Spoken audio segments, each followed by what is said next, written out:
Hello, I'm Michael Mayer from VocalWisdom.com, and in this video I'm actually going to take you through the process of the experience of laryngitis and the singer, which I'm actually experiencing. I was going to start this a couple days ago, but I had not enough voice to even do the speaking. So now I feel like I can at least communicate to you, and this is going to be kind of, this video, as you watch this video, it's going to actually take place over the course of, actually at this point I don't know how many days, because I want to take you through the process of where I am now, which is kind of getting my speaking back. But see, I can kind of sing in my normal voice, but actually it's starting to come back. So in just the last hour, that was gone. I couldn't even vocalize that. And maybe I should have done the video yesterday or the day before when I first had the idea to kind of document actually not being able to do that even. But you can hear, and you would have heard then, how much air,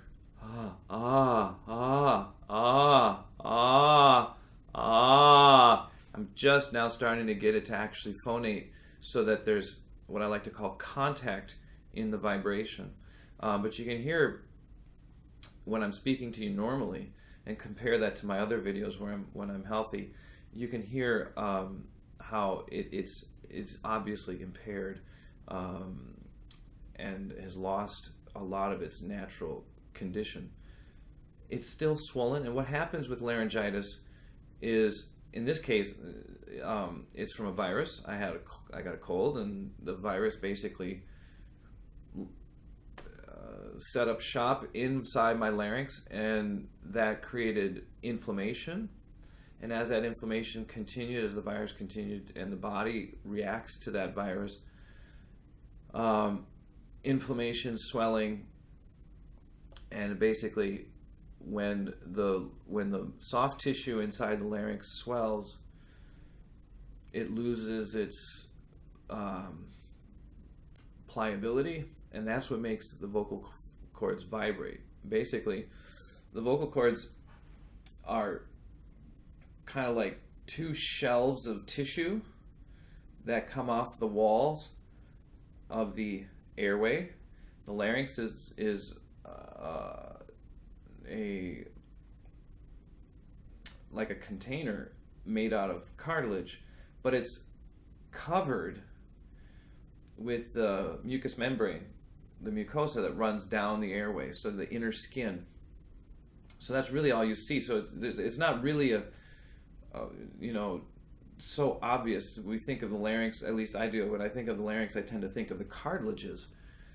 But when it's actually inside of, when it's part of us, it's all lined with this soft tissue, inner skin, which is living. And the ligaments and the muscles that we think of when we think about the vocal cords and the vocal folds, and the cartilages that they connect to, we think of those things, but again, those are all covered by the mucosa. So we just see these kind of folds or shelves of flesh open and close. You can see videos of, exam videos of the inside of the larynx on YouTube, or go to just find any sort of website for a voice clinic, and I'm sure many of them will have videos of exams, and some healthy, but actually quite a few that are diseased, have different kinds of growths and abnormalities. But basically, so when all that soft tissue gets inflamed, it gets swollen. If you ever were to have an exam by a doctor, sure, if I were to have an exam, at least the other day, maybe even still today, it would be reddish. It wouldn't be its normal light pink or white. The edges of the folds are more white. Well, the folds themselves are kind of white, yeah. But the mucosa is pink. If you look underneath your tongue, you get kind of an idea of that's the skin that runs down there mostly. So these these shelves of soft tissue, when they're swollen, they lose the flexibility that makes them vibrate, that allows them to vibrate. So they get stiffer, and that's why it's kind of risky and even dangerous to do really any kind of singing, or especially performing. And if you're not really skilled or understand your voice and your coordination, even any sort of singing, while you're sick, especially, at least if you have laryngitis, inflammation in the larynx, I always think that there's not too big of a risk if the larynx is fine and maybe you have a cold, head cold, or even a slight sore throat. Usually is not a big deal. If the pharynx is red and sore, sometimes that can make the, like I said, that soft tissue, that inner skin that runs all down the throat. Sometimes if the pharynx is swollen, that can have some negative impact on the larynx when you vocalize. So unless you're really, a master of your instrument, you might want to avoid very much singing in those circumstances also.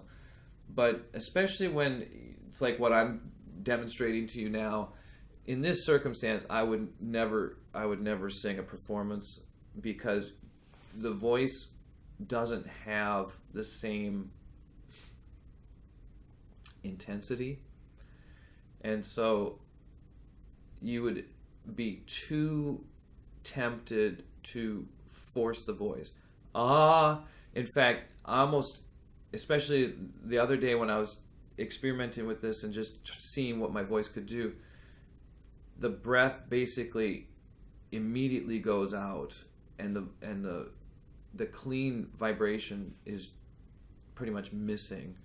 So that's why it's really dangerous, because all of that breath going through is going to really turn into forcing the voice. So I'm going to stop for today here and pick up again maybe tomorrow and see how the recovery is, and see if you can notice just the improvement in the way the way the speaking sounds. All right, so we'll talk again tomorrow. All right. Okay, so it's not actually the next day. The next day was the weekend, and with the weekend being what it was, I didn't really have any time to do this. So I'm back. It's actually been a few days, about 4 days, I guess. And you can hear my voice. I assume you can hear that my voice is sounding a little bit more normal now. It's pretty well getting to a fairly recovered state, but it really still over the weekend was pretty rough, and I didn't really be able to do vocalizing until I guess Monday. So it's just been a couple days now that I've been able to start working my voice back into shape and back into normalcy. And that's kind of what it is that a lot of times when we get sick, not just when we have laryngitis, but any kind of a basic, even real basic colds and such, a lot of times the voice, and I've talked about this in the past, the voice can get affected, and when we're kind of, better in terms of being sick, the voice can still be, what's the word I want? Unoptimal, non-optimal. So it can, so going through that, especially through laryngitis, going through that swelling and that changing and then coming back, it doesn't just go back to normal. You can't expect, now if it works out that it is, then great, you'll just consider yourself lucky, but in general, you shouldn't expect your voice to be, like it is when it's totally healthy, right? Just because now you're not sick anymore. Going through that process really I don't know what the right term for it would be, but it really makes the voice sort of kind of start over. So all of the conditioning that it's gone through, and the good, and the good coordination, and the good, the good conditioning of it is kind of lost. And so you got to go from zero. Now usually it comes back, day by day pretty quickly. But it is smart to approach it like you're going to recondition it and get it back into shape. Don't go straight into, full singing like you were, right before you got sick, because there's a really big risk of overexerting the voice, and being out of balance. That's the key. Is that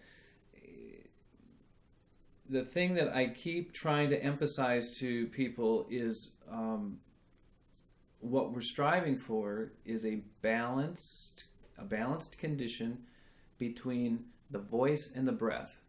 And what happens is when the voice gets like when we're sick and the voice gets sort of changed, it doesn't interact with the breath in the same way. That's like what I was talking about in the first part of the video here, when I was still very affected. My larynx was inflamed, my vocal folds were swollen, they felt like a big lump. It's a way that you can tell that they're swollen, is that you get that what's generally referred to as a lump in the throat. And is what it is you can tell that it's down here in the bottom. It feels, because it just feels like a ball, and it doesn't vibrate very well. You could hear how kind of when I tried to speak to you and vocalize, it was very stiff, where now the vocal folds, and this is what really basically the voice does. The vocal folds make use of the breath reaction. So when we want to say something, the breath starts coming, at least in healthy functioning. When we want to say something, whether it's speaking or singing, the breath starts coming. What messes things up is what messes things up is us. We start getting deliberately involved in that natural act. And it's not always, it's usually not very well balanced to begin with. So that's kind of why we start messing around with it, because it's not very optimized naturally. So then we start to try to fix it. The problem with that is that by trying to fix it, we start actually, very often, not always, but very often we start distorting things too far one way or the other. For instance, what I'm always railing against is the deliberate use of the breath. So the breath should come because we're saying something. There's a natural reaction. It's just like when we have a exclamation, "Oh, look at that!" And the breath reflex comes automatically. What starts to happen when we start taking lessons, because we don't behave naturally when we are trying to sing, we generally kind of, because we're unfamiliar with the act of singing, very often what happens is all our natural behavior sort of shuts down. It's like what happens when we get nervous, is that a lot of our functions, physical functions, shut down. And so we have to learn to get comfortable in the stressful situation. This is true for anything, whether you're a soldier in combat, an athlete, when they start playing it's different for each person, but like for me, when I was in high school, that started to happen when I got at the varsity level in basketball, for instance. Then the nerves that got to the point where when I first did it, the nerves affected my ability to function. JV, I was pretty normal, but varsity, boom. Some people, it doesn't happen until you get to college level athletics or whatever. But usually you get used to it. Same thing in singing.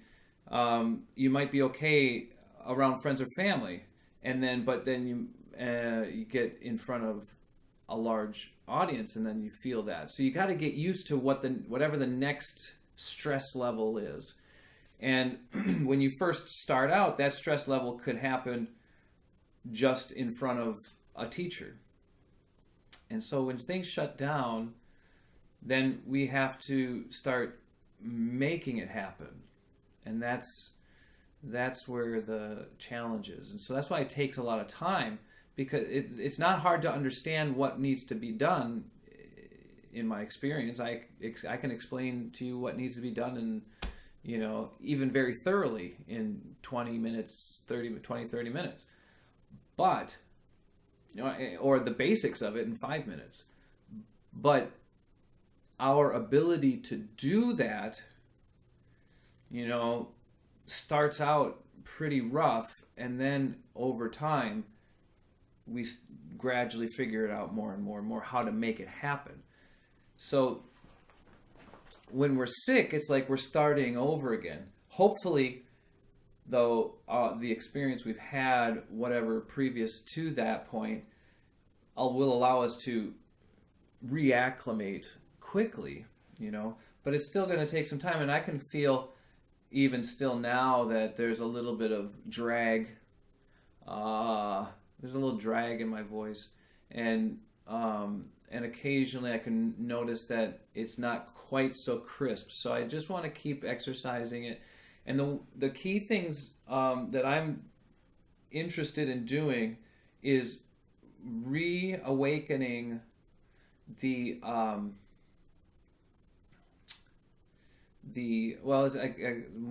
more technical term is the approximation. So the vocal folds actually gently make contact, so that this is what I meant by the job of the voice is to utilize the breath that comes when we want to say something. So a lot of times people's voices are turned off, and we have this, and then when they start singing, it's all breath. Other times people's throat gets tight, and so then they're instructed to use more breath deliberately, and then that happens. So ideally, we want to first get to the point where we can speak rather than whisper, and then we need to practice perfecting that balance so that we're speaking but we're not getting tight. We've got the breathing reflexes happening, but we're not getting breathy or whispering. So it's those two forces, the and the those two forces working together, so that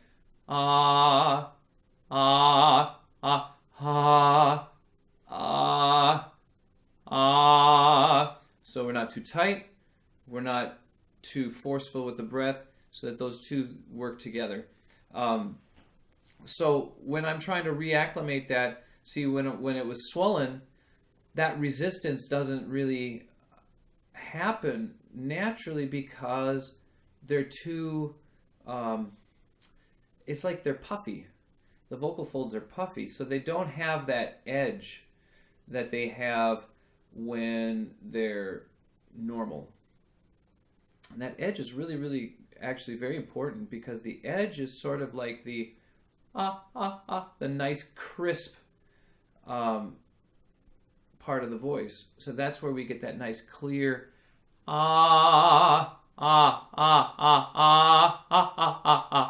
so that even when the breathing reflex happens, like I use a lot of laughing, that's just a breathing gesture. But see, the vocal cords are going and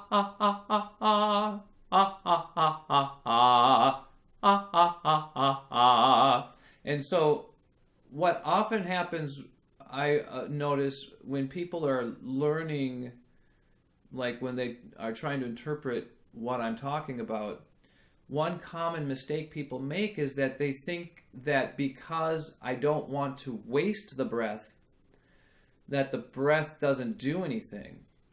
And that's an easy mistake to make. And so then what happens is the voice gets stiff, it loses its flexibility, it loses its spontaneity, and oftentimes it kind of gets stuck. Sometimes it feels uncomfortable because it sort of feels trapped. And it kind of has, I often describe it as sort of has a drag. It's like it's kind of dragging. When the voice is functioning well and is balanced, it should have a buoyant feeling. This is what it means to be on the breath. So that's why I use laughing so much, because when we laugh, we naturally create that buoyant feeling. Ha ha ha ha ha. And so ha ha ha ha ha ha ha ha. And so if we take the voice away, the breath is going. And then so the voice just gets kind of, the vocal cords just get in front of that. They just get in the way. It's not enough just to make the breath flow. We need to allow the vocal folds to get in front of the breath so that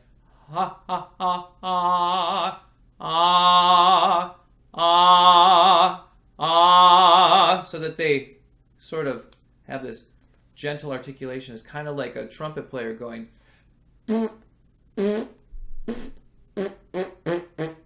And so it just kind of, instead of, so we don't want to, you can hear how the vibrations are very different depending on how you start them. So we really want to get that really nice crisp start. But we don't want to, see, I don't have the freedom of the breath pressure to,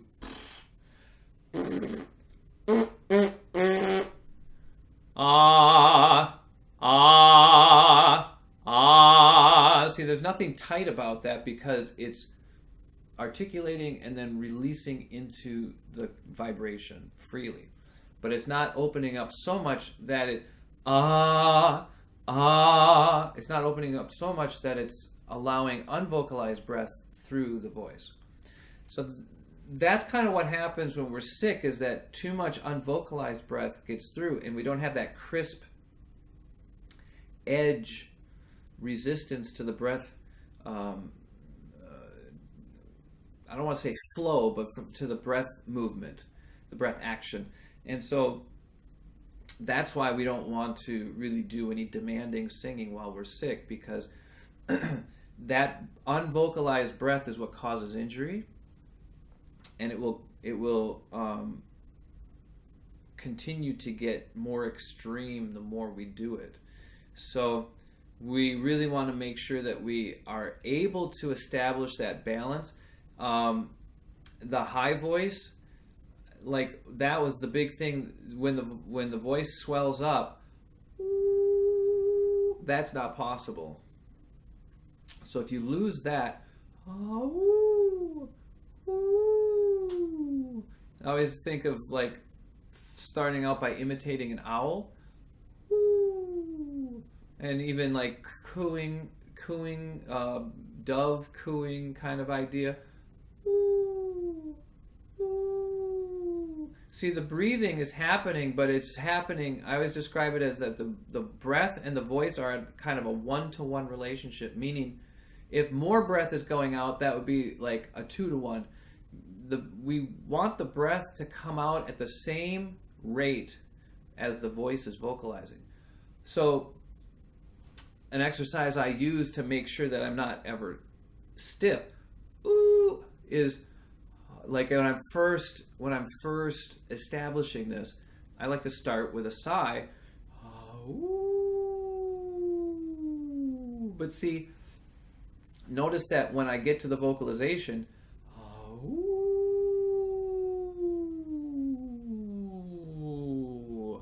that vocalization becomes very pure. Compare that to the alternative that we often hear, that is something more like and they're still sighing. You can't sigh and vocalize at the same time. So neither one is done effectively. Like I said before, you can't breathe and vocalize at the same time. So sighing is just breathing and letting the voice sort of vibrate.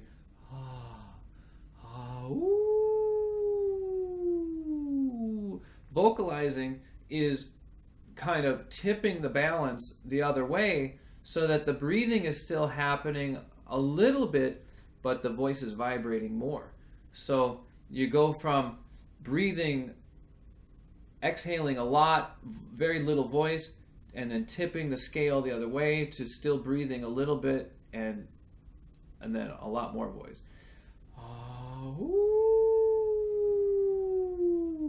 So the two possible mistakes are continue to sigh. There I'm breathing, still breathing more, still breathing more than the vocalization. Or we don't breathe enough, we stop the breath, and then the voice gets stuck. You can hear how it's kind of stiff.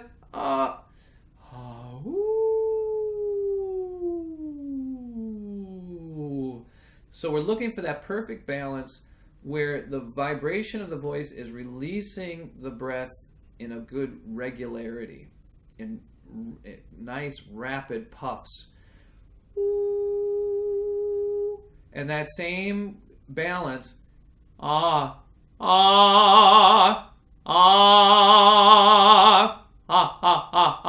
not So we don't want to avoid the natural resistance of the vocal folds.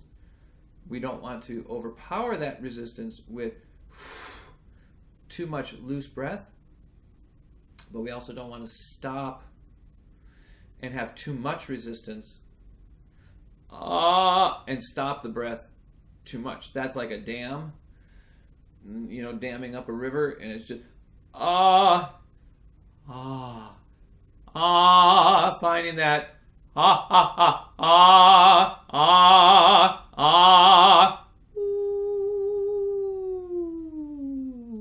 So I always use that light voice to find the balance, because that's the easiest vocalization we can do, the most pure. And then I try to get my fuller voice to sort of not exactly be exactly that, because then that would be something like That's not a real vocalization, but I do try to feel like there's a similarity, there's a sameness in the ease, the spontaneity, and the weight, but it's going to be a lot fuller in terms of intensity. So like I feel like I'm barely breathing because the intensity of that is very low. So if I use that amount of breath energy, then the voice is going to be stiff because I'm vocalizing a higher degree of intensity, but with the breath energy of this very low intensity. So so I need a little bit more a little bit more energy, a little bit more being a little bit more aggressive, enthusiastic. I like that actually best. We need to be more enthusiastic to get that breath response energetic enough to keep the throat from grabbing and helping, to keep the voice released and vibrating with a good regularity and good speed. So these are things that just can't happen when we have laryngitis. So then when the infection is gone, we need to kind of go through the steps fairly slowly to reestablish that relationship, because if we don't reestablish the relationship of the voice to the breath, then we are at risk of the breath going through the voice without being productive. That's one of my favorite sayings, is the breath needs to be productive in whatever it's doing. So we're getting trained to use our breath, but is that breath that you're doing being productive in getting the voice to vocalize? Or is it just ha, ha, ha, right? So that relationship is the most important one. Don't neglect the breath because the voice is the most important thing. It's a relationship of the voice to the breath. That's what's most important. Okay, so I hope that makes some sense. I know that maybe a little bit of going around in circles, but that's just the way it goes. All right, so we'll talk again soon and figure out a new topic for you for next time. Okay, thanks.